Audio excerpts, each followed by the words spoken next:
नमस्कार. खरं पाहायला गेलं तर आत्ताच्या काळामध्ये सगळ्यात प्रभावी माध्यम जर कोणतं असेल तर ते आहे चित्रपट माध्यम. या चित्रपटांमध्ये काम करण्यासाठी अनेक खेड्यापाड्यातून वाड्या वस्त्यातून अनेक तरुण तरुणी आपलं चित्रपटातील भवितव्य आजमावण्यासाठी पुण्या मुंबईला पळत असतात. परंतु यामधल्या काहीच तरुण तरुणींचं भवितव्य या चित्रपटांमध्ये असेल, मालिकांमध्ये असेल होत असतं. अशाच तऱ्हेनं इस्लामपूर सारख्या एका ग्रामीण निमशहरी भागातून त्या इस्लामपूरच्या जवळच असणार एक तुळजापूर म्हणून छोटंसं गाव आहे, खेडेगाव आहे.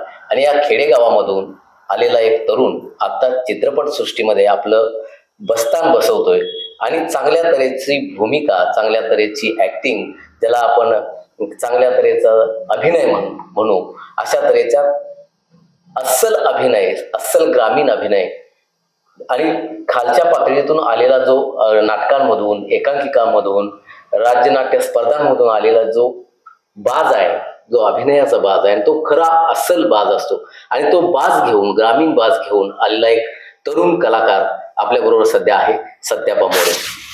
नमस्कार. नमस्कार. नमस्कार. खरं तर इस्लामपूर सारख्या निमशहरी म्हणावी लागेल अशा एका शहराच्या जवळच असणारा तुळजापूर हे तुमचं छोटंसं गाव आहे. त्या गावातून तुम्ही येत आहे. कशा तऱ्हेचं बालपण गेलं आणि या अभिनयाची ओढ कशी निर्माण झाली? मुळात तुम्हाला मनापासून धन्यवाद की तुम्ही आज वेळात वेळ काढून माझ्यासाठी आणि माझ्या या शब्दांना कुठं लोकांच्या पर्यंत पोहोचवण्याचं काम करताय, त्याबद्दल तुम्हाला मनापासून थँक्यू. मी तुळजापूर नावाचं गाव, अगदी इस्लामपूरपासून 6 ते 7 किलोमीटर असं गाव, त्या गावातून आलो. माझं लहानपण तुम्ही म्हणाल तर अगदी साध्या घरात, म्हणजे माझे 6 भाऊ, आई वडील आणि एक बहीण असं आमचं कुटुंब. अखंड गावात मोरे आडनावाचं आमचं एकच घर. परिस्थितीविषयी फारसं मी बोलणार नाही, कारण ते मुलाखत आली की ते मग ते भावनिक आणि इमोशनल काहीतरी मुद्दे मांडून लोकांची सिंपती मिळवणे हे मला कधीच जमलेलं नाही. कारण माझे वडील नेहमी म्हणायचे की घरी जाताना घरातून बाहेर पडताना हसत बाहेर पडा आणि घरात येतानाही हसत घरी या, असा वडिलांचा विचार होता, तोच संस्कार होता. माझं लहानपण म्हणाल तर माझा जन्म खूप इंटरेस्टिंग आहे. म्हणजे आता कॅमेऱ्यासमोर सांगायला मला खरंच आवडेल, का तर ते माझ्या आईने भोगलेलं आहे. माझी आई पोटात कळ आली म्हणून माझ्या घरापासून पहिली लोक असं बाहेर जायची, तर बाहेर जायची आणि तेव्हा खूप पाऊस पडत होता. म्हणजे ती ज्यावेळी बाहेर टॉयलेटला गेली, रस्त्याच्या कडेला बसायला, त्यावेळी ती चिखलातून चालत गेली. आणि ती ज्यावेळी चिखलातून चालत गेली आणि एका आडोशाला बसली, तर पोटात कळ आली म्हणून बसली. ती बसली तिथं माझा जन्म झाला.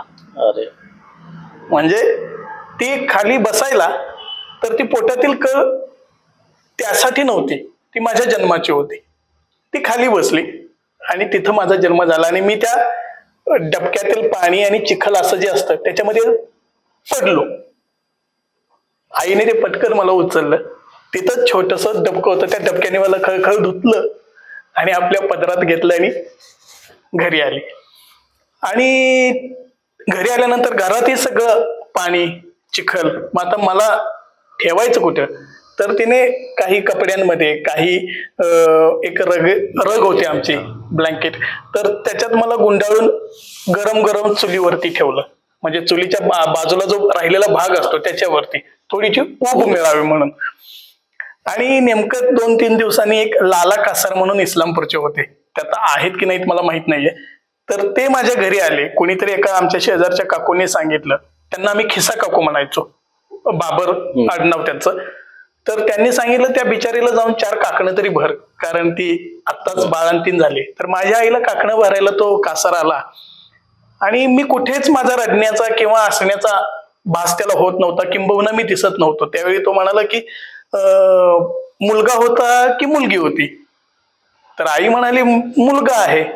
तर तो म्हणाला कुठे, तर तो काय चुलीवरती रगेत गुंडाळून ठेवलाय.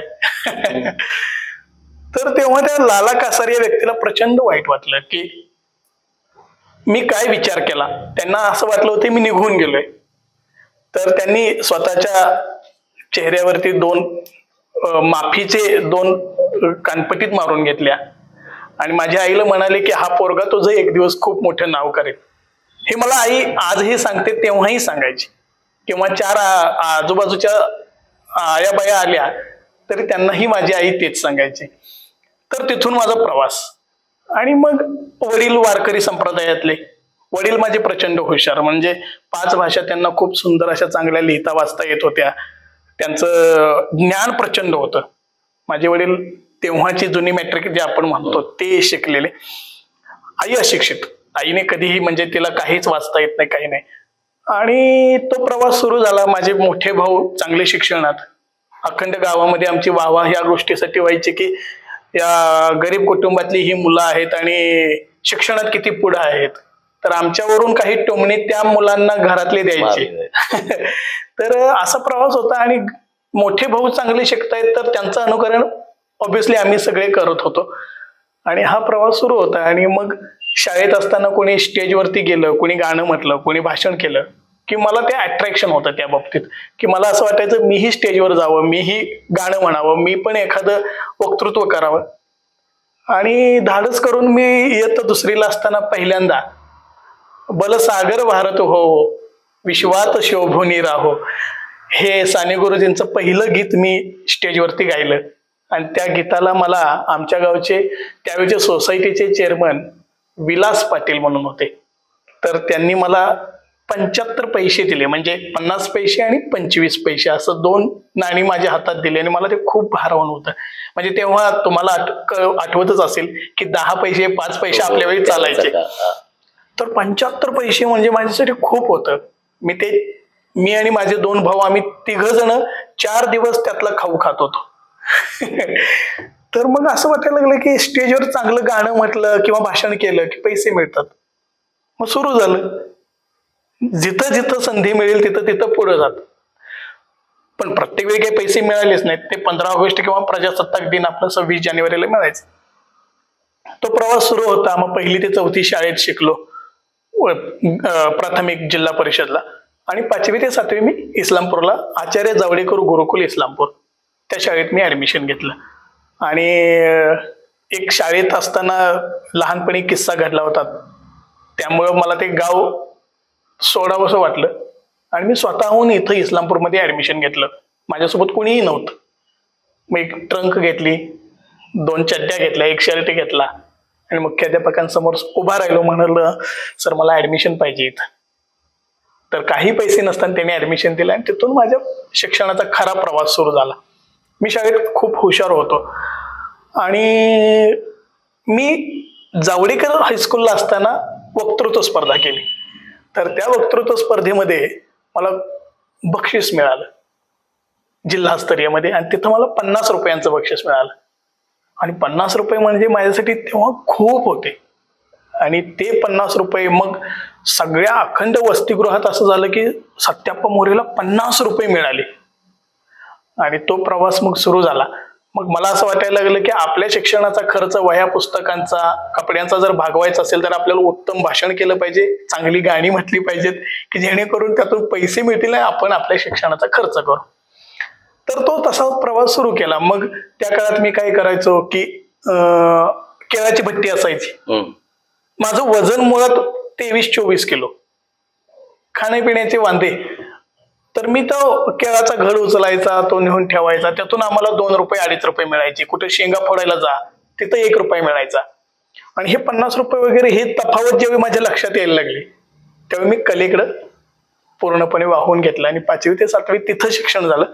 पुन्हा 8वी ते 10वी मी वाळव्याला शिकायला गेलो. हुतात्मा किसन अहिर विद्यालय, क्रांतीवीर नागनाथ अण्णा नायकवडी त्या कुटुंबाचं, त्या शिक्षण संस्थेचं माझ्यावर आणि माझ्या अखंड कुटुंबावर इतके उपकार आहेत की आम्ही 7 जन्मात ते उपकार फेडू शकत नाही हुतात्मा संकुलाचे. कारण माझे बऱ्यापैकी 5ही भाऊ तिथं शिकले, त्याच हॉस्टेलला, त्याच वसतिगृहात.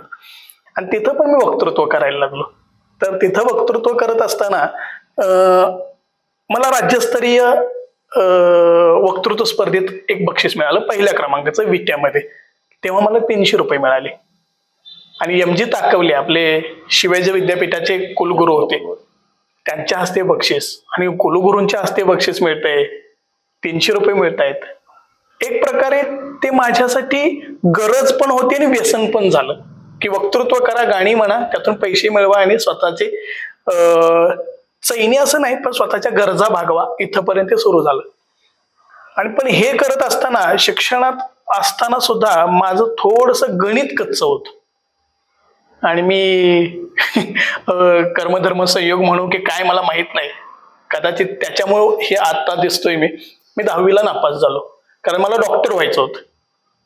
पुन्हा मी इस्लामपूर हायस्कूलमध्ये ज्युनियर कॉलेजला ऍडमिशन घेतलं, पण तिथं पंडित मॅडम म्हणून होते, त्या म्हणाले 500 रुपये भर. तर ते 500 रुपये भरायला माझ्याकडे त्यावेळी पैसे नव्हते.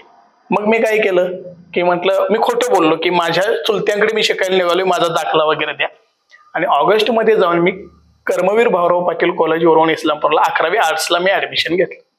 आणि त्या 2 वर्षात मी इतक्या स्पर्धा जिंकल्या, म्हणजे त्या 1000, 2000, 5000, 7000, 10000, 15000 पर्यंत मी पैसे मिळवायला लागलो. तर ते माझं माध्यम सुरू झालं. आणि ही वक्तृत्वाची कला. आणि असंच अचानक युवा महोत्सव शिवाजी विद्यापीठाचा होतो, त्याची तयारी चालू होती, एकांकिका एक सुरू होती, माझे काही सिनियर मित्र बसवत होते. तर मी तिथं गेलो आणि त्या एका मुलाची ऍक्टिंग बघत होतो. म्हटलं, हा काय करतोय, असं काय करतोय हा, आणि कन्व्हिन्सिंग नव्हतं. तर मी म्हणालो, असं कुठे ऍक्टिंग असते का? तर तो सिनियर मित्र म्हणाला, तुला फारसं जमतं, ये जाऊ कर, तू दाखव. मी करून दाखवलं, कारण नाटक करायचंय, एकांकिका करायचं हे डोक्यातच नव्हतं, जे आहे ते फक्त व्यक्त होत गेलो. तर ते सिनियर मंडळी म्हणाली की तुला भारी जमतंय, तूच कर. आणि ती एकांकिका शिवाजी विद्यापीठाच्या मध्यवर्ती युवा महोत्सवामध्ये पहिली बसली. आणि तीच एकांकिका इंद्रधनुष्य नाशिकसाठी आणि पुन्हा वेस्ट झोनसाठी ग्वाल्हेर मध्य प्रदेश इथं असा प्रवास सुरू झाला त्या एकांकिकेचा.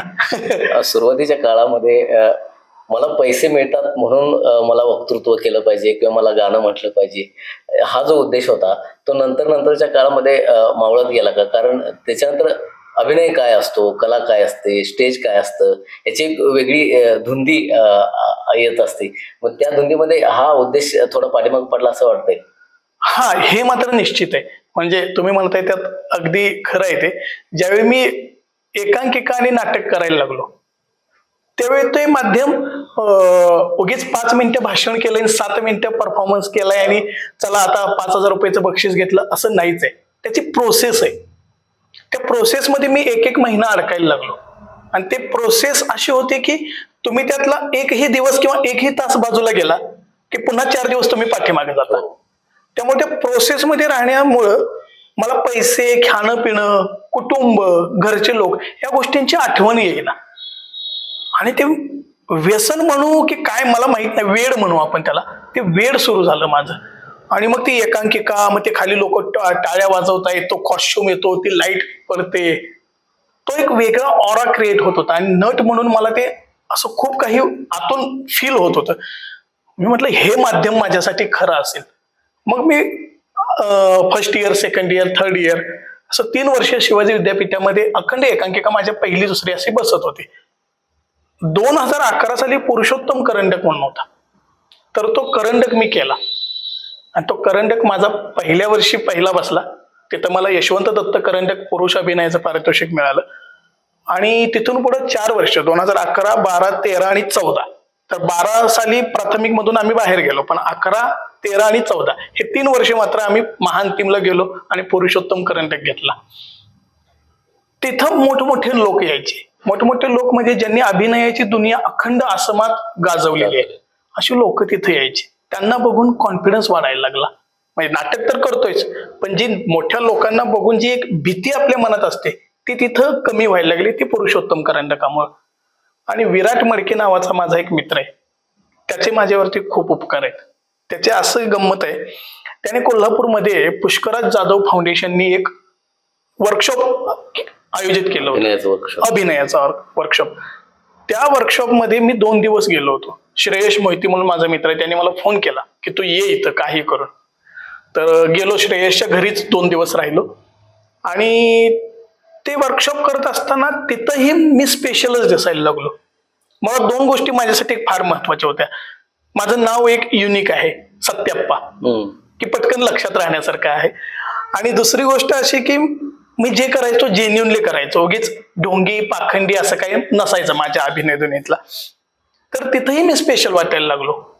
आणि मग त्या लोकांनी मला सांगितलं की तुझं अभिनय दुनियेत काहीतरी होऊ शकतं. ते सांगणारी 2 माणसं म्हणजे आलोक राजवाडे आणि सारंग साठे, जे आता भाडीपाचं चालवतात ते. तिथून थोडं हळूहळू वाटायला लागलं, पण भीती होती की खरंच ह्या दुनियेत आपलं काही होणार का, कारण आपलं मागं तसं काहीच नाहीये.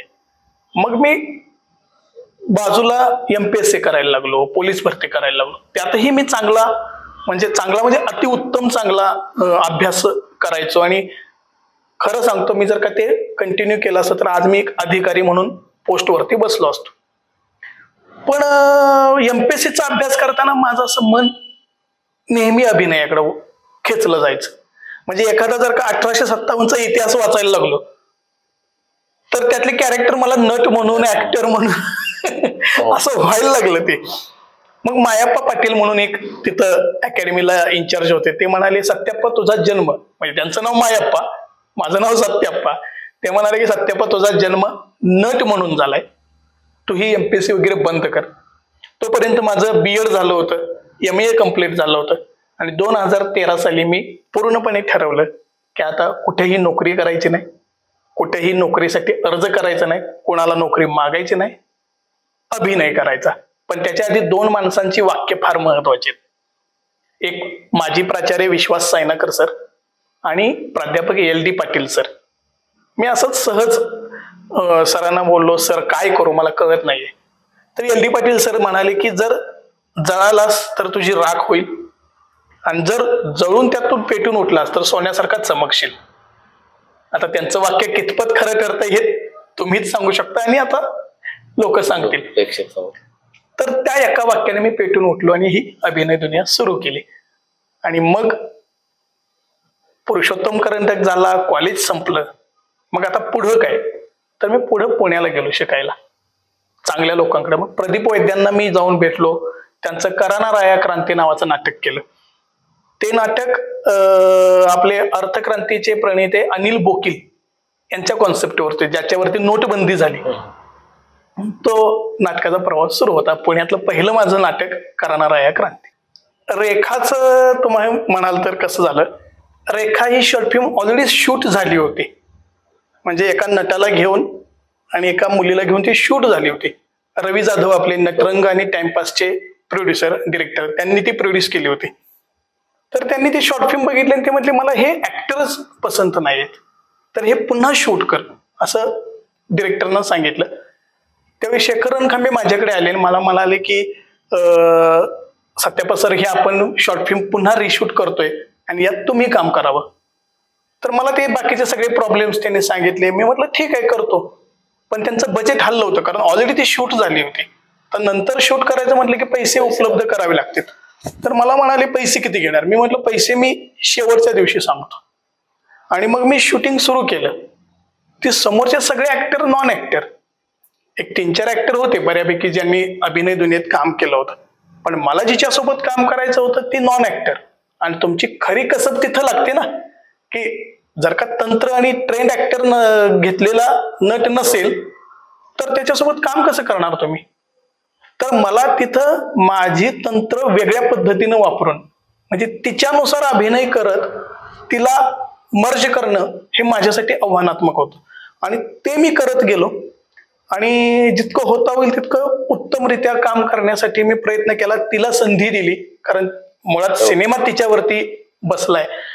तर तिला मी जास्त माझ्याकडून अट्रॅक्ट अशा करत होतो की तिचा अभिनय उठावा आणि मग मी तिला पुश करायचं काम करत होतो.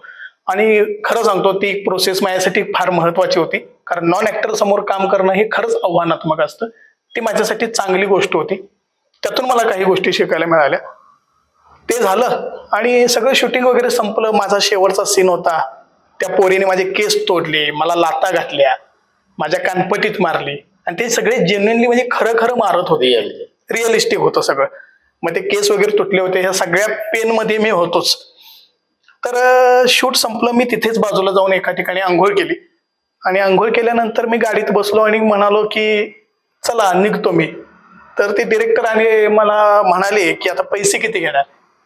तर मी मोहन सर तुम्हाला सांगतो, त्या सिनेमाचे मी फक्त 1 रुपया मानधन घेतलेलं आहे. फक्त 1 रुपयात मी तो सिनेमा केला. 5 दिवस मी तिथं जाऊन राहिलो.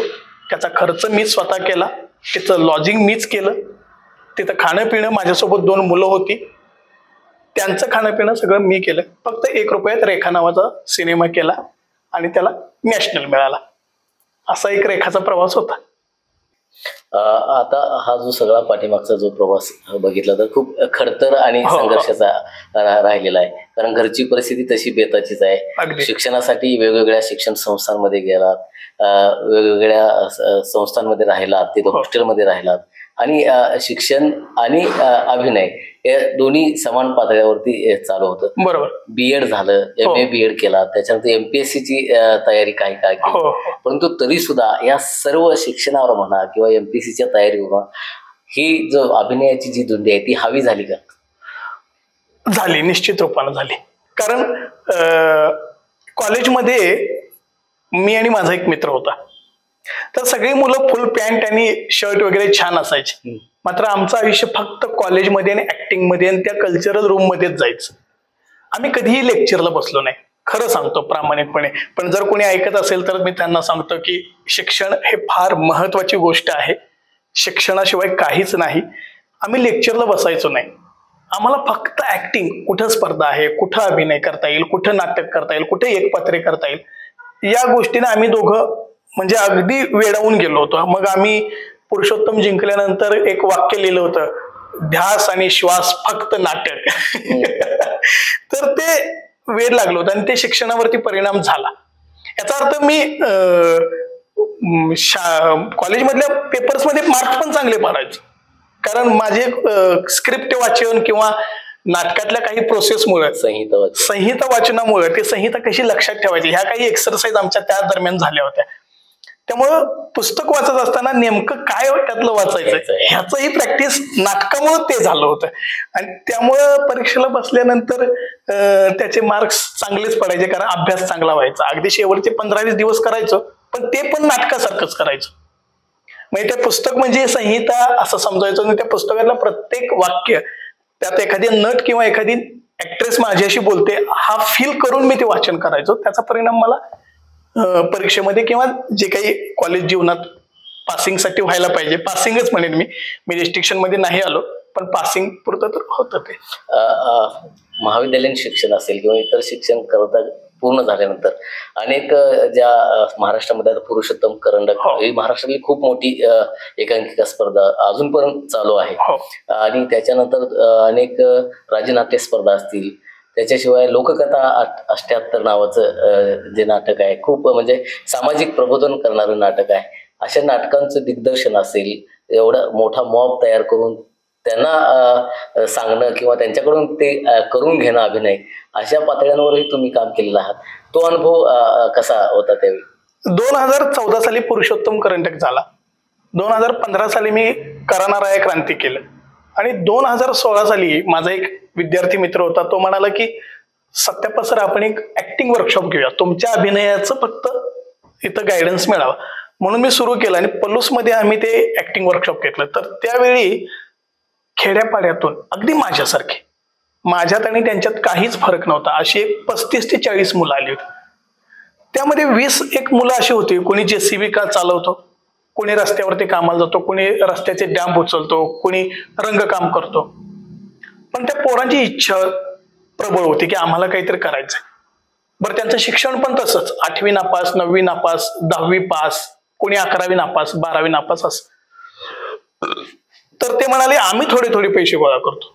तर त्या मुलांनी एक 22 ते 25 हजार रुपये गोळा केले आणि म्हटले आम्ही याच्यात नाटक करतो. मग मी हापूस क्रिएशन नावाची माझी नाट्यसंस्था सुरू केली होती. त्या दरम्यान मी एकांकिका करायचो त्या संस्थेच्या माध्यमातून. तर त्या मुलांना मी इस्लामपूरमध्ये बोलवलं, मोठी एक इमारत भाड्याने घेतली. तर त्या इमारतीत त्या सगळ्या मुलांना ठेवलं. म्हणजे तुम्हाला खरं सांगायचं तर महाराष्ट्रातला एकही जिल्हा नाही की त्या जिल्ह्यातून एक मुलगा आलेला नाही. प्रत्येक जिल्ह्यातून एक जण, आपल्या भागातले जास्तच होते, अशी 40 मुलं 8 महिने त्यांचं जेवण, त्यांचा चहा, नाश्ता, राहणं, काही वेळी जर का त्यांचा हॉस्पिटलचा प्रॉब्लेम झाला तर तो, आणि नाटकाचं नेपथ्य आणि नाटकाची सगळी जबाबदारी घेऊन त्या मुलांना ते 22-25 हजार रुपये सोडले. तर सगळा खर्च 8 महिने माझ्या खिशातून केला, कारण तेव्हा माझा केसरी नावाचा सिनेमा नुकताच शूट झाला होता. तर ते सुरू केलं आणि लोककथा 78 मी उभं केलं आणि ते राज्यनाट्याला केलं. राज्यनाट्याला करत असताना रत्नाकर मतकरींशी माझं फोनवरून काही चर्चा झाली. मी म्हटलं, सर मी नाटक करतोय. तर ते म्हणाले की हे नाटक करणं तितकं सोपं नाहीये, फार मोठं शिवधनुष्य तू उचलतोयस. मी म्हटलं, सर मी प्रयत्न उत्तम करेन, तुमचे फक्त आशीर्वाद राहू देत. तर मग सुरू झालं लोककथा 78ची प्रोसेस. 3 महिने त्या मुलांना अ आ इ नाटकातल्या इथून सुरुवात केली. 3 महिन्यानंतर मला ज्यांचं नाटक आणि दिग्दर्शन आवडतं ते संदीप जंगम सर सातारचे. त्यांना म्हटलं, सर हे नाटक तुम्ही डिरेक्ट करा. तर त्यांनी आले आणि ते म्हटले, सत्यापा या लोकांना घेऊन नाटक करणं सोपं नाहीये. तर मी म्हटलं, सर आणखी मला 1 महिना द्या आणि 1 महिन्याने तुम्ही येऊन बघा. 3 महिने झाले होते. ठीक आहे म्हणाले. 4थ्या महिन्यात त्या पोरांची इम्प्रुव्हमेंट बघितल्यानंतर सर म्हणाले, ह्याच लोकांना फक्त घेऊन आपण नाटक करू शकतो, बाकी कुणालाच घेऊन करू शकत नाही. बरं. तर त्या लोकांना घेऊन नाटकाची प्रोसेस सुरू झाली. नाटक उभं राहिलं, त्याचे प्रयोग सुरू झाले. त्या दरम्यान मला प्रचंड त्रास झाला, म्हणजे मानसिक त्रास झाला, आर्थिक तर प्रचंड. म्हणजे कर्मवीर अण्णांना जसं उद्या संध्याकाळी पोरांना खायला काय घालायचं, तो फील मला इथं झाला या 40 लोकांना करताना. की पोरं तर माझ्या जीवावरती आले, त्यांनी माझ्यावर विश्वास टाकलाय. त्यांचे आईबाप मला फोनवर बोलतायत, तुमच्या जवळ आहे म्हणजे मस्त मुलं आहेत आमची, आता करायचं काय. बरं, खायला प्यायला मी कुठं 20 रुपये 25 रुपयाचे तांदूळ नाही, त्यांना इंद्रायणी भातच खायला घालायचं.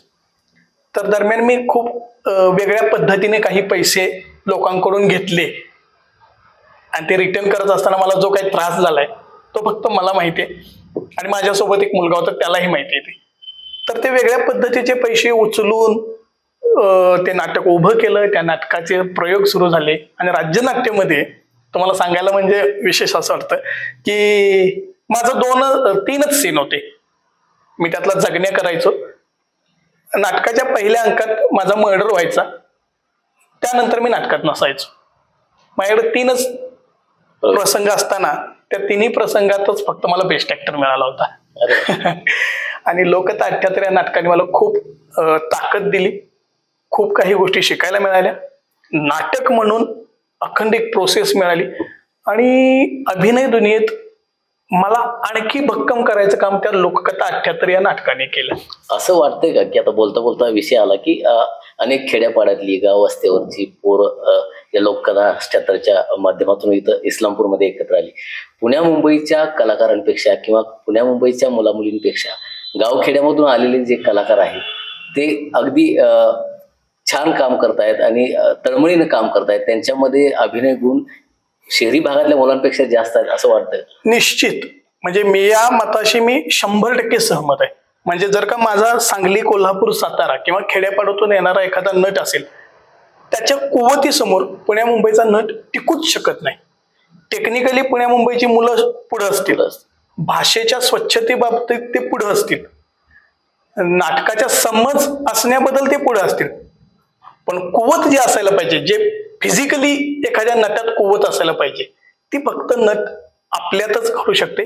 जर टेक्निकली भाषेचं आणि हे तंत्र त्यांना कळालं 6 महिन्यात 1 वर्षभरात, तर पुण्या मुंबईच्या मुलांपेक्षा 1000 पटीनं आपली मुलं उत्तम आहेत. याचं उदाहरण म्हणजे तुम्ही जर का आता बघितलं तर पुण्यात आणि मुंबईत जन्माला आलेल्या नटांपेक्षा आजूबाजूच्या खेड्यापाड्यातून आलेलेच नट आज तुम्हाला सिनेमा क्षेत्रात किंवा नाट्यसृष्टीत दिसतील.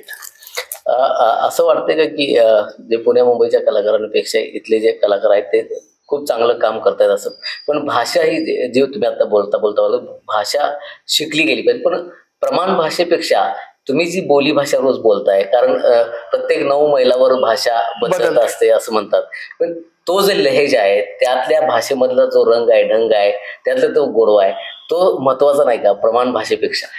2 गोष्टी आहेत. प्रमाण भाषा ही मला माझ्या ज्ञानार्जनासाठी फार महत्वाची आहे. कारण मला जर का माझं नॉलेज वाढवायचं असेल तर प्रमाण भाषेतलं वाचलेलं हे मला समजलं की ते मी माझ्या भाषेत आणलं की मी जास्त एक्सप्रेस होऊ शकतो. माझी भाषा ही खरं सगळ्यात जगातली सगळ्यात भारी. याचं कारण असं, मी माझ्या घरात कसाही वावरू शकतो, पण ज्यावेळी मी तुमच्या घरात येतो त्यावेळी मी एक साचेबद्ध वागायला लागतो, साचेबद्ध बसायला लागतो, साचेबद्ध बोलायला लागतो. म्हणजे काय, प्रमाण भाषेचं जर का मी खांद्यावरती ओझं घेतलं की मग माझ्यातला नट मरून जातो, माझ्यातला फ्रेनेसपणा निघून जातो, माझ्यातली कुवत कुठेतरी अशी दडायला लागते. तर भाषेचं गणित हे वेगळ्या पद्धतीने आहे. प्रमाण भाषा यायला पाहिजे का? निश्चित रूपानं नट म्हणून तुम्हाला ती जमते किंवा मला येते यासाठी महत्वाचे. आता हा सगळा जो खटाटोप तुम्ही करताय ते प्रत्येक पातळीवर यशस्वी होत आलेला आहात, म्हणजे अभिनयाच्या दृष्टीने जे जी पावलं तुम्ही उचलली त्या संदर्भात. परंतु हे करत असताना महाराष्ट्रातील एक प्रतिभावंत दिग्दर्शक म्हणून ज्यांचं नाव आहे ते महेश मांजरेकर, यांच्याशी कसा संपर्क आला आणि त्यांच्या माध्यमातून महेश मांजरेकरांनी एखादी भूमिका किती पण छोटी असू दे ती देणं म्हणजे खूप मोठं काम आहे, कारण त्या कलाकारामध्ये तेवढी कुवत असावी लागते असं म्हणतात, आणि तरच त्यांच्याकडून भूमिका दिल्या जातात. तशी भूमिका केसरीच्या माध्यमातून तुम्हाला पहिल्यांदा महेश मांजरेकरांच्या माध्यमातून मिळाली, तर त्यांच्याशी कसा संपर्क झाला, त्यांचं जे कलाकार निवडण्याची जी पद्धती आहे ती कशी होती आणि त्यांच्याबद्दल काय सांगा? निश्चित. तुम्हाला खरं सांगायचं म्हणजे 2014 साली आम्ही एक नाटक केलं होतं, मुंगी आणि आजोबा. तर ते नाटक मी आत्ताचं अहिल्यानगर आणि तेव्हाचं अहमदनगर तिथं करत होतो. आणि तिथं करत असताना सुजय डहाके नावाचा एक डिरेक्टर आहे, ज्याने शाळा डिरेक्ट केला आणि म्हणजे खूप उत्तम डिरेक्टर, मला आवडणारा डिरेक्टर. तर तो तिथे पाहुणा म्हणून आला होता. तर मी अगदी असं दबक्या पावलांनी त्याच्या खुर्चीजवळून जाऊन बसलो. म्हटलं, सर मी चांगला नट आहे, मला खूप चांगली ऍक्टिंग येते आणि मला तुम्ही संधी द्या सिनेमात. तर तो म्हणाला, येऊन भेट माझ्या ऑफिसला पुण्याला. मी म्हटलं, सर नंबर द्या. तर तो म्हणाला, सॉरी मी नंबर कोणाला देत नाही. मी म्हटलं, ओके सर चालेल. आलो बाहेर आणि ठीक आहे म्हटलं, करू म्हटलं एक दिवस काम. पण मी जाऊन त्याच्या ऑफिसला भेटलो, तिथं 1-2 लोक होते. तर ते 2014 आणि 2016 2 वर्षात माझा कॉल नाही, मेसेज नाही, काहीच नाही. पण 2017 साली अश्विनी परांजपे ही व्यक्ती माझ्या आयुष्यातली फार महत्वाची आहे. कारण हे जे काही भोगतोय मी सिनेमा क्षेत्रातला आनंद, तो फक्त तिच्यामुळे भोगतोय. कारण नट म्हणून मला खूप लोकांचं सपोर्ट आहे, माझ्या अभिनय दुनियेत खूप लोकांचे संस्कार आहेत. पण सिनेमा क्षेत्रात मला आणायचं काम अश्विनी परांजपेने केले. असाच मला एक रॅन्डम कॉल आला अश्विनी परांजपेचा. म्हटली, मी अश्विनी परांजपे बोलते आणि असा असा एक सिनेमा आहे, तो करशील का? मी म्हटलं, नक्की करेन म्हटलं. तर तिने काय केलं होतं की सांगली, कोल्हापूर, साताऱ्यातला या वयाचा एक आम्हाला असा नट पाहिजे. तिने 4 ठिकाणी फोन केला होता. कलोपासक मंडळ पुणे, पुरुषोत्तम करंडक, तिथून माझं नाव त्यांना मिळालं. जो लेखक आहे त्यानं माझं नाटक बघितलं होतं, त्यांनी मला बघूनच ते कॅरेक्टर लिहिलं होतं, हे नंतर त्याने सांगितलं. त्यानंतर विराटने पण माझं नाव सांगितलं आणि स्वतः अश्विनीने मला फोन केला. 4ही ठिकाणून माझं नाव गेलं आणि अश्विनीने मला केसरीमध्ये काम दिलं. आणि तुम्हाला खरं सांगायचं म्हणजे केसरीमध्ये काम करत असताना माझा पहिला सीन महेश मांजरेकरांसोबत. ज्या माणसाला म्हणजे वास्तव, त्यानंतर हत्यार, अस्तित्व हे असले सिनेमे केलेला माणूस, एवढ्या दिग्गज लोकांना घडवलेला माणूस, त्या माणसाला फक्त ऐकून होतो आणि त्या माणसाचा ऑरा फक्त फील करत होतो. तो माणूस साक्षात असा पहाडासारखा समोर माझ्या. आणि ते त्यांचं ते चेहऱ्यावरचं तेज आणि ते लाल बुंद कान वगैरे, आणि ते बघून मी पहिल्यांदा 1-2 क्षण मी त्यांच्याकडे बघत राहिलो. आणि ते असं शर्टाचं बटन घालत घालत सगळ्यांचं इंट्रोडक्शन चालू असताना त्यांनी माझ्याकडे असं बघितले. 1 सेकंद माझ्या नजरेत नजर घातली. मी म्हटलं, अभिनय तो कधी नाही. मी पण त्याच थेट नजर त्यांच्या नजरेला भिडवली आणि त्या 1 सेकंदात ती भीती निघून गेली. तर सुरू झाला पहिला सीन. आणि त्या पहिल्या सीनला त्यांनी एक प्रँक केला माझ्यासोबत. मला एका ठिकाणून वरून खाली उडी मारायची होती. पहिला टेक 2 टेक मध्ये चांगलं आलं होतं, पण त्यांना ते मजा घ्यायची होती म्हणून त्यांनी मला जवळजवळ 12-13 उड्या मारायला सांगितल्या. मी म्हणतो, मी काम तर चांगलं करतोय, माझ्याकडून परफेक्शन आहे, पण काय प्रॉब्लेम? मी विचारायला गेलो तर ते सगळे हसायला लागले आणि म्हटले की तुझी गंमत करत होतो. आणि तिथून थोडासा फ्रेनेसपणा सुरू झाला. मग महेश सरांचा स्वभाव तुम्हाला खरं सांगू का, ते कडक आहेत, ते तिखट आहेत असं लोक म्हणतात, पण मी त्यांचं वर्णन एका शब्दात करेन, फणस. फणस वरून काटेरी आहे पण आतून अगदी गोड गरा येतो. खूप भारी माणूस. त्या माणसापाशी कुठल्याही समाजातल्या चाली रीती रूढी परंपरा जातीभेद धर्मभेद याला कसल्याला गोष्टीला थारा नाही. हे मी अनुभवलेलं आहे आणि बाकी या इंडस्ट्रीतल्या लोकांनी पण अनुभवलेलं आहे. तो माणूस फक्त अभिनय कला नाटक सिनेमा याचसाठी जन्माला आलाय. तो कलाकाराच्या मागे बघत नाही, कलाकाराच्या समोर बघतो. आणि कलाकार एकदा त्याला कळाला की तो माणूस त्या कलाकाराला सोडत नाही. आणि आज त्या माणसाचे मराठी चित्रपट सृष्टीवर जेवढे उपकार आहेत ते कधीच या चित्रपट सृष्टीला फेडता येणार नाहीत.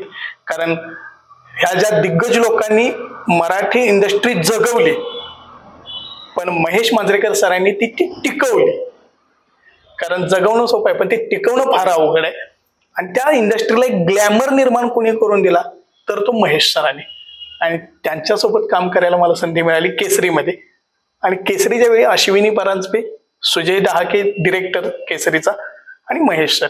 तर महेश सर अश्विनी परांजपेला म्हणाल्या की हा मुलगा तुला कुठे मिळाला, हे भवितव्य आहे म्हटली. हे मला अश्विनीने सांगितलं. तर तसा सुरू झाला आणि नेमका माझा सिनेमा रिलीज झाला आणि कोरोना आला. 4-5व्या दिवशी थिएटरमधून सिनेमे बाहेर पडले, थिएटर बंद झाले. त्यानंतर 4 वर्ष कोरोना नंतर मी एका घरात छान बसून होतो, कुठलंही काम नाही, काही नाही. काय त्याच प्रश्नावर मी येणार होतो की केसरी प्रदर्शित झाल्यानंतर पुढची 1-2-3 वर्ष पूर्णपणे तुमची अशी अधिवासात गेली असं मला. हो. कारण पूर्णपणे कुठलं काम नाही, काय नाही, लोकांशी पण संपर्क कमी झालेला होता. तो काळ कसा अनुभवला त्याबद्दल काय सांगू शकता? मुळात तुम्हाला सांगू का, केसरी रिलीज झाल्यानंतर मला असं वाटलं की 10 सिनेमे माझ्या समोर येतील आणि माझं करिअर त्या टोकाला जाईल. कारण त्याच्या आधी 12 वर्ष मी थिएटर करत होतो. म्हणजे 12 वर्षांची तपश्चर्या मी पूर्ण केली. केसरी नावाचं फळ मला मिळालं आणि ते चाखण्याआधीच कोणीतरी हिसकावून गेलं. त्यानंतर तुम्हाला सांगतो 3 वर्ष मी एका रूम मध्ये छान बसून काढलं. कुठे जाणे नाही, बसणे नाही, बोलणे नाही, फक्त आणि फक्त शांत बसणे, हसणे, मोबाईल बघणे, अभिनयावरती विचार करणे. पण त्या दरम्यान मी डिप्रेशनला वगैरे गेलो नाही. कारण मुळात ज्या प्रवासातून मी आलोय तो प्रवास मला डिप्रेशनला घालवणारा नव्हता. मला फक्त पेशन्स नावाची एक आवडणारी गोष्ट आहे. मला खूप पेशन्स आहेत. म्हणजे मी नाटकाचं एक तिकीट विकायला गेल्यानंतर 200 रुपयाचं 5-5 तास मी एका ठिकाणी बसलेलो आहे की त्या माणसाने 200 रुपयाचं तिकीट विकत घ्यावं. तेव्हा ते पेशन्स माझ्यात आले होते. पण तो काळ माझ्यासाठी यासाठी वाईट होता कारण त्या दरम्यान सिनेमा क्षेत्रातल्या लोकांशी माझा चेहरा किंवा माझी ओळख अनोळखी झाली होती. आणि 3-3.5 वर्षानंतर पुन्हा लोकांच्यात जायचंय, शून्यातनं सुरुवात. ती 12 वर्ष कोणी कन्सिडर करणार नाही, केसरीचं कोणी लक्षात ठेवणार नाही. पुन्हा नव्या डिरेक्टरना भेटा, पुन्हा लोकांना जाऊन बोला. मी म्हटलं ये भाई थोडासा गलत हो सकता है. म्हणून मी काय केलं की स्वतः हापूस क्रिएशनच्या माध्यमातून काही नाटकं उभी केली. त्या नाटकाचे प्रयोग करून स्वतःला फक्त शांत करत गेलो. आणि ह्या पिरियडमध्ये 2.5 वर्ष मी काढली. आणि नेमका मी महेश सरांना अधूनमधून मेसेज करायचो की सर मला तुमच्याकडे काम पाहिजे, सर मला तुमच्याकडे काम पाहिजे. अधूनमधून कॉल करायचो, सर फोन उचलायचे नाहीत, मेसेजला रिप्लाय द्यायचे नाहीत. हे 3.5 वर्ष करत होतो मी. आणि नुकताच त्यांचा देव माणूस नावाचा सिनेमा रिलीज झाला, त्याचा ट्रेलर वगैरे बघत होतो. आणि महेश सरांना मी त्या विठ्ठलाच्या वारीत तो टाळ वगैरे आणि ती टोपी घातलेलं मी बघितलं. माझे वडील विठ्ठल मार्गातले आणि ते नुकताच गेले होते. तर मी माझ्या वडिलांना हाक दिली, म्हटलं दादा तुम्ही विठ्ठलाचे भक्त, एवढी विठ्ठलाची सेवा केली. मी माझ्या वडिलांना दादा म्हणायचं. तर आता वारी चालू आहे आणि वारीचाच सिनेमा मांजरेकरांनी केलाय. तर त्या विठ्ठलाला सांगून यांना सांग ना म्हटलं की मला एखादा सिनेमा द्यायला. मोहन सर तुम्हाला खरं सांगतो, या गोष्टीवर कोणी विश्वास ठेवणार नाही पण माझा विश्वास आहे की मी तसं म्हणायला आणि 2 दिवसांनी महेश सरांचा मला मेसेज होता.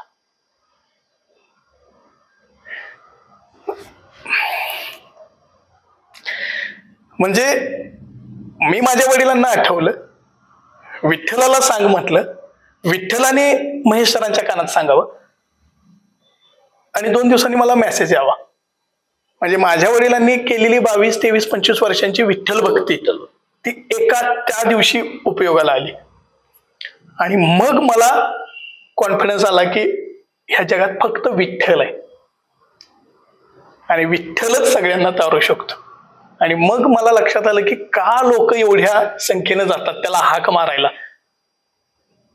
आणि साक्षात विठ्ठलानेच मला काम दिलं आणि महेश सर माझ्यासाठी विठ्ठल आहेत. हा जो मधला का जो गेला म्हणजे केसरी नंतरचा मधला का, अनेक माणसं तुम्हाला त्या काळात भेटली, त्यांनी तुम्हाला आधार दिला, स्थैर्य दिले. मानसिक जे आधार महत्वाचा असतो सगळ्यापेक्षा, पैसा अडक्यापेक्षा जो महत्वाचा आधार आहे तो मानसिक आधार आहे. आणि त्या मानसिक आधारावरच लोक अनेक संकटातून तरुण जात असतात. अशा या काळामध्ये मानसिक आधार, तू लढ, मी तुझ्या पाठीशी आहे, तुझ्या पाठीवर हात ठेवून असं सांगणारी माणसं भेटली का? आणि त्यामध्ये कोणाचा जास्त तुम्ही उल्लेख करू शकाल? खरं सांगू का मोहन सर, मला म्हणजे हजारदा टिळा लावीन या मातीचा, ती माझी शंभूअप्पाची पांढर. मला या नगरीने खूप दिले. म्हणजे ही नगरी जर माझ्या आयुष्यात नसती तर मी नसतो, एवढं या नगरीने मला दिले. त्यामुळे ओरून इस्लामपूर, ओरून ईश्वरपूर आता आम्ही म्हणतो, ओरून इस्लामपूरचे माझ्यावरती खूप उपकार आहेत. इथल्या लोकांचे, इथल्या मातीचे आणि ह्या नगरीचे माझ्यावरती खूप उपकार आहेत. म्हणजे आई वडिलांच्या नंतर मी कोणाला म्हणेन तर यांना, एवढे माझ्यावर उपकार आहेत. या दरम्यान काही लोक माझ्या आयुष्यात आली. त्यापैकी माझा एक मित्र आहे किरण संजय पाटील. किरण संजय पाटील हा माझा खूप जवळचा मित्र आहे. त्यांनी मला कोरोनाच्या काळात आर्थिक मदत केली, ती खूप मोठी होती. त्याचे आजही मी ते पैसे परत दिलेले नाहीत. तो म्हणतो ज्यावेळी तू चांगला नट होशील, तुझं घर गाडी सगळं होईल, त्यानंतर मला पैसे दे. तर किरण संजय पाटील हा माझ्यासाठी खूप महत्वाचा मित्र. त्यानंतर या शहरातील काही लोक आहेत, मला त्यांचं प्रामुख्याने नाव घ्यायला लागेल. सर्जेराव यादव साहेब, विकास राजमाने, महेश मोरे नाना, उदय राजमाने, विनय राजमाने, डॉक्टर अतुल मोरे सर, त्यानंतर संजयजी बिंदगे, किचन किंग ऑइलचे मालक, त्यानंतर आधार हॉस्पिटलचे योगेश वाठारकर सर आणि आमच्या पेठ गावचे हनुमंतराव पाटील बुवा, ही लोक आहेत. या लोकांनी मला खूप सहकार्य केलं. माझ्या नाटकाच्या प्रत्येक नाटकावेळी त्यांनी मला प्रोत्साहन दिलं आणि मग हा माझा प्रवास सुरू झाला. त्यामध्ये आपले कपिलजी ओसवाल असतील, त्यानंतर वैभव पवार असतील, याही 2 माणसांनी मला प्रत्येक वेळी मदत केली आणि तू सत्याप्पा पुढे जा, आम्ही तुझ्या पाठीशी आहोत, ही नेहमी त्यांनी दिलेले आहे. त्यामुळं या सगळ्या लोकांचे मी मनापासून आभार मानतो आणि उपकार त्यांचे आयुष्यभर मी जोपासेन. दिलीप लालासाहेब पाटील तात्या हे माझ्यासाठी परमेश्वर आहेत. कारण एका क्षणाला मला खूपच असं म्हणजे मी कुठेतरी आउट ऑफ जातोय की काय असं वाटत असताना मी तात्यांच्या जवळ जाऊन बसायचो. तात्यांच्या गप्पा, तात्यांना लोक भेटायला यायचे, हे सगळं मी अनुभवायचं. आणि मी तुम्हाला खरं सांगतो मोहन सर, दिलीप लालासाहेब पाटील तात्या हे व्यक्तिमत्व अतिशय उत्तम व्यक्तिमत्व आहे. म्हणजे मला बोलायचंय म्हणून नाही, मी ते अनुभवलेलं आहे. कारण काय आहे, तुम्ही जोपर्यंत एखाद्या माणसाला अनुभवत नाही, त्या माणसाबद्दल चिकित्सा ठेवून जोपर्यंत तुम्ही बघत नाही, तोपर्यंत तुम्हाला खरा माणूस कळत नाही. मला तात्या कळाले. तात्यांचे विचार स्पष्ट आहेत, त्यांचं म्हणणं क्लिअर आहे, त्यांचं सांगणं क्लिअर आहे आणि ते दुजाभाव करत नाहीत. त्यांच्या मुलांच्या पेक्षा लहान वयाचा आहे मी. तर आज ही तात्या मला सत्याप्पा या, हे वाक्य काय यावं त्यांच्या तोंडातून? कोण आहे सत्याप्पा? काय दिलंय त्यांनी तात्यांना? काहीच नाही दिलेलं. पण तात्यांना ज्यावेळी 5-6 महिन्यामध्ये ऑब्झर्व केलं, तात्यांनीच अनुभवलं मला आणि त्यांच्या लक्षात आलं की मी कुठेतरी थोडासा हलतोय. तात्या म्हणाले, सत्याप्पा तुमचा काहीतरी प्रॉब्लेम आहे, तुम्ही बोलत नाही. मी नाही म्हणालो. तात्या म्हणाले, सत्याप्पा तुमच्यापेक्षा लहान वयाचा असताना या दुनियेत आलोय मी, माणसं ओळखलेत, मी पण नट आहे. कारण तात्यांनी एकदा त्यांच्या अभिनय दुनियेत बेस्ट ऍक्टर घेतला होता कॉलेज जीवनात. तर म्हटले काहीतरी आहे. तर मी म्हटलं काही नाही तात्या, मला या क्षेत्रात 3-3.5 वर्ष गॅप पडलाय आणि मला काहीतरी करायचं आहे. त्यावेळी तात्या म्हणाले काय करणार आहे? तर म्हटलं मला अशी अशी शॉर्ट फिल्म करायची. करा म्हटले. तुम्हाला किती रुपये लागणार आहेत? मी तात्यांना एक बजेट दिलं. तात्यांनी असं बघितलं, म्हटलं याच्यात तुमचं बसत नाही बजेट, आणखी एकदा बजेट तयार करून आणा. तर पुन्हा मी तेच बजेट थोडेसे वाढवून दिलं. तात्या म्हणाले यात बसूच शकत नाही हो. तर तात्यांनी मला मी दिलेल्या बजेटच्या दुप्पट रक्कम दिली आणि मला म्हणाले आता सिनेमा करा. तर ते 30 मिनिटांची शॉर्ट फिल्म मी केली, ज्याचं नाव आहे रेड बेडशीट.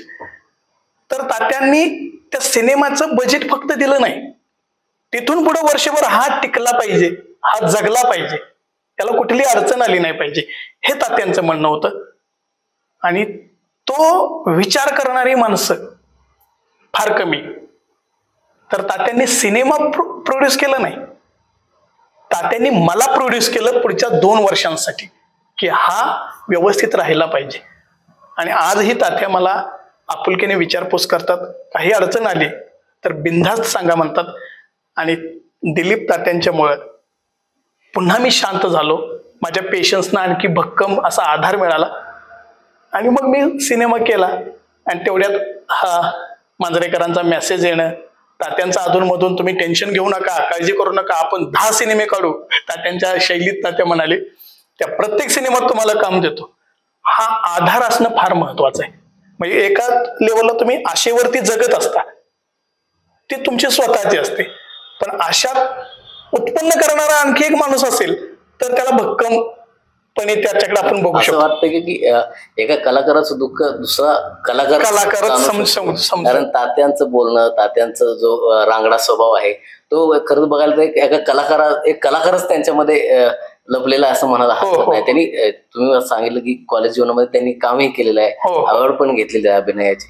मग तसा एखादा कलाकारच एका कलाकाराला त्याला स्थैर्य देऊ शकतो, त्याची मानसिकता राखून ठेवू शकतो, किंवा त्याला चल पुढं मी तुझ्या पाठीशी असं ठामपणे सांगू शकतो. आणि ते गुण तात्यांमध्ये आहेत असं तुम्हाला असं वाटतं? हो. म्हणजे तात्यांचं जर का तुम्ही या क्षेत्रात आहातच, तात्यांना तुम्ही अनुभवताय, गेली 20 वर्ष तुम्ही तात्यांना बघताय. तात्यांचे कारकीर्द ही खूप स्ट्रगल मधली आहे. म्हणजे त्यांचं ज्ञान, त्यांचा अनुभव, त्यांची शैली याचा विचार करता तात्या आज एका वेगळ्या उंचीवर असायला पाहिजे होती. पण तत्वशील माणसं काय असतात ते तात्यांकडे बघून माझ्यासारख्या लोकांना काहीतरी शिकायला मिळत. तात्यांनी तत्वांसाठी काही गोष्टी अशा पाण्यासारख्या सोडून दिल्या. त्यामुळे तात्या इज ग्रेट आणि माझ्यासारख्या अनेक कलाकारांना त्यांनी घडवले. त्यामुळे आता आपण मुलाखतीच्या शेवटाकडे येतोय, पण त्याआधी मला विचारायचं वाटतं की आता नव्यानं जे आपले दिग्दर्शक आहेत महेश मांजरेकर, त्यांनी पुन्हा एकदा शिवाजीराजे भोसले या चित्रपटामध्ये चांगली भूमिका मला ऑफर केलेली. चांगला चित्रपट सध्या चांगला चालतोय थिएटरमध्ये. ती भूमिका कशी मिळाली? कारण पाठीमागचा जो अनुभव होताच त्यांना केसरीच्या माध्यमातून, पुन्हा ही मी शिवाजीराजे भोसले बोलतोय, या संदर्भातलं कसं राहील? पुन्हा शिवाजीराजे भोसले हा सिनेमा 3 तारखेला शूट सुरू होणार होतं आणि सरांचा मला फोन आला की मेसेज आला की मला फोन कर. मी सरांना फोन केला. मला म्हणाले एक छोटा रोल आहे आणि करायचा आहे, नाही म्हणू नकोस. मी म्हटलं महेश सरांना कोण नाही म्हणेल. मी म्हटलं सर कधी यायचंय तेवढं सांगा. मी पैशांचं काही बोललो नाही, तारखांचं काही बोललो नाही, काहीच नाही बोललो. तेव्हा माझं एक नाटक चालू होतं कुस्ती नावाचं, जे मीच दिलेलं आहे. मी म्हटलं हा सिनेमा करायचा, सोडायचा नाही. तर सर म्हटले तुला प्रोडक्शन मधून फोन येईल तर तू जा. तर मग मी सुरू झालं सिनेमा क्षेत्राचं. मला आज सरांचा फोन होतोय, 4 दिवसांनी सांगितलं जातं की शूटिंग सुरू होतंय. 5व्या दिवशी मी सेटवरती होतो आणि सर असे पुढून चालत येत होते. मी सरांकडे बघितलं, अरे कसा आहेस, बरा आहेस ना? म्हटलं हो सर. कारण 5 वर्षानंतरही मला बघून तीच रिॲक्शन, तेच प्रेम, तेच आपुलकी खूप भारी वाटलं. आणि सरांनी मला तो सिनेमा दिला. पण सरांनी मला ऍक्च्युली एका वेगळ्या कॅरेक्टरसाठी बोलवलं होतं. ते कॅरेक्टर होतं माझ्या मते किती त्या सिनेमात तुम्हाला पाहायला मिळेल 30 ते 35 सेकंदांचं कॅरेक्टर आहे. हा तेवढंच असेल. पण सरांनी तिथं सांगितलं नाही तो हे कॅरेक्टर करू नकोस, तो सिद्धार्थ जाधव सोबतचं एक कॅरेक्टर आहे ते तू कर, की ज्याच्यामध्ये सिद्धार्थ जाधवच्या सोबत माझा ट्रॅव्हल आहे. आणि मला सरांनी एक खूप छान लाईन त्याच्यात दिली की ज्या लाईनमुळं सिनेमाचा एक टर्निंग पॉइंट आहे. तर ते कॅरेक्टर मला सरांनी दिलं आणि खरं सांगतो महेश सर इज ग्रेट, कारण त्यांच्यामुळं मला पुन्हा एकदा नवसंजीवनी म्हणतो तसं संजीवनी मिळालेली आहे. आणि महेश सरांच्या आशीर्वादाने आणखी पुढचे काही सिनेमे त्यांच्या माध्यमातून करायला मिळतील ही मला खात्री आहे आणि तशी आशा बाळगायला पण काही हरकत नाही.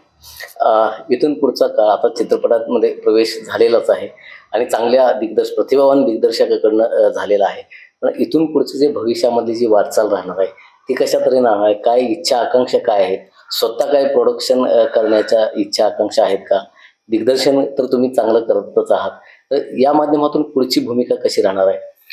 खरं सांगायचं तर मी महेश सरांचा इथं आदर्श ठेवेन स्वतःला, कारण महेश सरांनी स्वतः नट म्हणून, डिरेक्टर म्हणून नाटक केलं, सिनेमा केला आणि स्वतः अभिनय पण केला. पण हे करत असताना मी उद्या जाऊन माझ्या काही सिनेमाच्या संहिता तयार आहेत की ज्या संहिता खूप उत्कृष्ट आहेत. माझ्याकडे आता 3 सिनेमाच्या संहिता आहेत, त्या मी काही लोकांना ऐकवीन, त्याच्यावरती सिनेमे मी बनवणारच आहे. मला चांगली उत्तम एक 3 ते 4 नाटकं करायची आहेत आणि हापूस क्रिएशन नाट्यसंस्था जी मी उभी केली त्या संस्थेला महाराष्ट्रात, महाराष्ट्राच्या बाहेर आणि जगभरात त्या संस्थेच्या माध्यमातून उत्तम नाटकं तयार करून, सिनेमे तयार करून या संस्थेला मोठं करणं आणि त्या संस्थेत खेड्यापाड्यातील, गावगाड्यातील तुम्ही म्हणता तसं कलाकारांना एकत्रित आणून त्यांना एक व्यासपीठ निर्माण करून देण्याचं हा माझा मानस आहे आणि त्याच्यासाठी आता धडपडत राहणार आहे. बघायला गेलं तर सिनेमा क्षेत्र हे अनेक मुलामुलींसाठी एक महत्त्वाचं क्षेत्र राहिलेलं आहे. अनेकांना इच्छा असते की मला पण चित्रपटामध्ये काम करायचं, मला पण पडद्यावर दिसायचं आहे. असे अनेक मुलं मुली आहेत नाटकांच्या माध्यमातून, एकांकिकेच्या माध्यमातून, युवा महोत्सवांच्या माध्यमातून या क्षेत्राकडे वळायला बघतायत. अशा नवोदित चित्रपट क्षेत्राकडे वळणाऱ्या अशा काही कलाकारांना काय संदेश द्याल? कसं त्यांना मार्गदर्शन करावं, कसं आलं पाहिजे, काय त्यांना करायला पाहिजे? अगदी सगळ्यात महत्वाचा प्रश्न तुम्ही विचारला आणि त्याच्यावरती मला बोलायला खूप आवडेल. सिनेमा क्षेत्रात जर का यावंसं वाटत असेल, तुम्हाला जर का ते क्षेत्र खुणावत असेल, तर तुम्ही एक काम करावं की सिनेमा आणि नाटक याच्यातला फरक समजून घ्यावा. रील्स, हे मोबाईल ह्याच्यावरती तुम्ही स्वतःला एक्सपोज करताय, हे खूप छान आहे, नो डाऊट. पण त्याचबरोबर तुम्हाला अभिनय दुनियेत जर का टिकायचं असेल तर तुम्हाला वाचन, लेखन आणि सगळ्यात महत्त्वाचं नाटकातला अभिनय आणि थिएटर करणं हे फार महत्त्वाचं आहे. जर तुम्ही ट्रेंड ॲक्टर असाल, तुम्ही जर शिकलेले नट असाल, 5, 7, 10 वर्षांचा तुमचा पिरियड जाऊ शकतो, नो डाऊट. पण ते 5-10 वर्ष तुमच्या भविष्यात भरून निघतील. पण शिकल्याशिवाय, पेशन्स ठेवून नाटकाचं ज्ञान घेतल्याशिवाय या क्षेत्राकडे वळू नका. आणि वळणार असेल तर तो स्वतःची 10 वर्ष बाजूला ठेवा, कारण थिएटर ॲक्टरचं करिअर हे 35 नंतर सुरू होतं. कारण तेवढ्या ज्ञानाची गरज आहे अभिनय दुनियेला. उगीच तुम्ही 19, 22, 23 वर्षापर्यंत उठला आणि काहीतरी सुरू केलं, हे परिपक्वता आली पाहिजे. परिपक्वता येण्यासाठी तुम्हाला थिएटर केलं पाहिजे, नाटक केलं पाहिजे, अभ्यास केला पाहिजे, आजूबाजूच्या लोकांच्यात राहून कॅरेक्टर अनुभवली पाहिजेत, संहिता स्वतःच्या लिहिल्या पाहिजेत, स्वतःची मतं मांडता आली पाहिजेत. हे जर का सगळं तुमच्यात असेल, तर तुमच्याकडे जर पेशन्स असतील, तर मी आज तुम्हाला सांगतो या मुलाखतीच्या माध्यमातून आणखी 2 वर्षानं सिनेमा क्षेत्रात ॲक्टर शोधावी लागतील दुर्बिणीतून. इतकी भयानक परिस्थिती आहे, कारण शिकलेले उत्तम नट ॲक्टर इंडस्ट्रीत मिळत नाहीये. त्यामुळे तुम्हाला तर एक काम करा, पटपट या क्षेत्राकडे वळा, चांगले ज्ञान घ्या आणि त्या क्षेत्रात काम करा. नक्कीच या निमित्तानं आपण बोलत होतो एक उमदा आणि नवोदित, खरं तर म्हणता येणार नाही कारण खूप वर्ष त्यांनी या नाट्य क्षेत्रामध्ये घालवली आहेत. दिग्दर्शक म्हणून, नट म्हणून, अभिनेता म्हणून अनेक पातळ्यांवर त्यांनी काम केलेलं आहे. असा एक कलाकार आणि आता पुन्हा शिवाजीराजे भोसले या चित्रपटामधून पुन्हा प्रेक्षकांसमोर आलेला, इस्लामपूर सारख्या निमशहरी भागातून, ग्रामीण भागातून, तुळजापूर सारख्या एका छोट्या खेड्यातून आलेला हा कलाकार सत्याप्पा मोरे. इथून पुढच्या काळामध्ये त्याला चित्रपट सृष्टीमध्ये अशाच तऱ्हेनं मोठमोठ्या भूमिका मिळाव्यात, मोठमोठे बॅनर मिळावेत आणि असाच तो महाराष्ट्रातील प्रेक्षकांच्या मनावर अधिराज्य गाजवत राहू अशी आपण इच्छा व्यक्त करूया आणि इथंच थांबूया. नमस्कार. तत्पूर्वी सगळ्या प्रेक्षकांना माझी विनंती राहील की पुन्हा शिवाजीराजे भोसले हा सिनेमा रिलीज झालाय, तर प्लीज आपण हा सिनेमा बघावा. कारण शेतकऱ्यांच्या वरती महेश सरांनी खूप मोठं भाष्य केलंय. कारण मी शेतकऱ्यांच्या जीवावरती जगतो, आपण सगळेच शेतकऱ्यांच्या जीवावरती जगता. त्या शेतकऱ्याला न्याय मिळावा या उद्देशानं आपण सगळ्यांनी हा सिनेमा बघावा आणि या क्षेत्राला थोडं मोठं करावं. थँक्यू.